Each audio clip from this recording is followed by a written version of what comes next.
Greg, last month you had shared with us there was going to be a kind of a re-release of some cost escalations because we've had just in really high inflation and costs of materials and everything. And so I was wondering if that has been released and I just missed it, that's possible.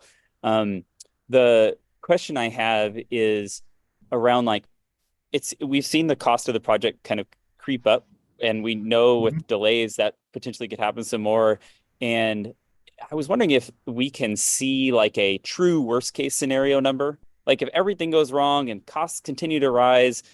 Because the reason I ask this is because just in the Rose Quarter, their number that they need to build the Rose Quarter project is more than the money that ODOT has.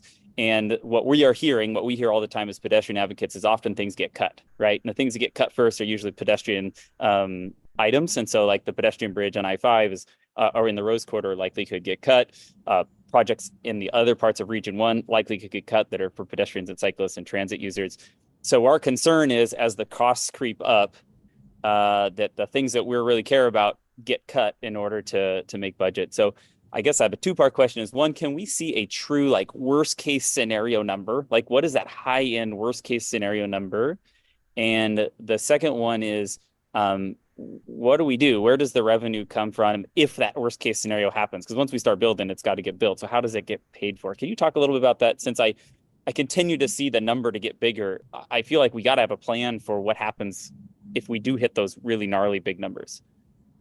So Zachary, it's a great question. So it was our plan to go into another what's called a cost CVIP, cost validation estimating process that looks at risk and evaluates and puts a cost to risk.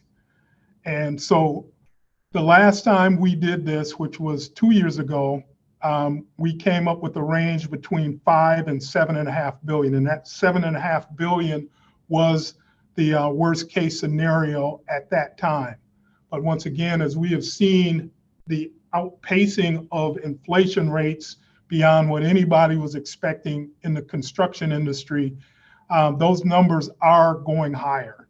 We're seeing it across the nation on large construction projects. So we expect that number to be higher.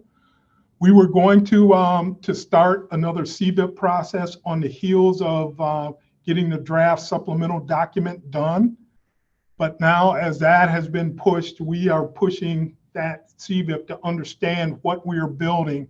So it'll probably be around this time next year that we will have that final process completed with a more rigorous and up-to-date number for overall construction cost. So the issue of what gets cut, right now we are telling folks that this is a comprehensive project. You can't just pull things out of it and expect the project to stand on its own. As we said, the purpose and need statements speak to bike ped. It speaks to transit. It speaks to the highway mode as well as freight. So we are looking at how, if that number comes in, what other funding sources are available. And we're having conversations with our federal partners. They recognize the inflation that we're seeing in the construction industry, and they have assured us that they are partners in this to see this project get built out how it is envisioned. So there are a number of things that we'll be looking at. We'll be looking at value engineering to not value engineer critical aspects out of this, but to make sure we are as efficient with what we are building as possible. That doesn't mean we're going to take off and narrow up the bike ped ways that will be moving. It doesn't mean that we're going to eliminate transit off of here. But if we can look at smarter, better ways to construct what we have, that's what the value engineering will be seeking to do. But also, we'll be looking at, if we don't have enough money, we'll be looking at sequencing until we get enough federal commitment to build the entire thing. But those are decisions that we will be facing once we know what that next estimate tells us. So team is thinking on it every day. That's great. Thank you for sharing that. I don't know if it's meaningful or if this resonates with other members of the committee, but it would really be meaningful to me to have a true worst case scenario number, because when it keeps inching up, it feels like we aren't really being planful or honest with, oh my gosh, I'm sorry about that. My auto thing, it's a party in here, folks. It feels like we don't have a true grasp of what could really go sideways, and are we okay with that number?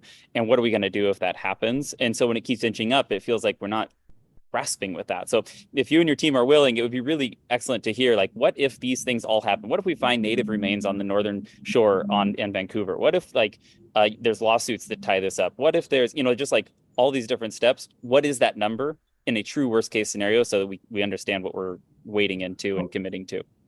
So Zachary, all of those things that you mentioned are in that that CBIP process to get to a risk loaded number. That 7.5 million was, if everything goes sideways, how much would this project cost? And back 2 years ago, our projection was it would cost 7.5 million if everything went sideways. Now, if some things went sideways, some things went better than expected, we would be at the 6 billion number. So currently that's our number, but we know that number is going to rise because the inflationary number that we put in and escalation that we're seeing is higher than we had projected. So those are the things that will drive that number higher. But the risk elements you talk about, those things are being looked at very carefully and being evaluated and monitorized for how much it would cost if those things do play out.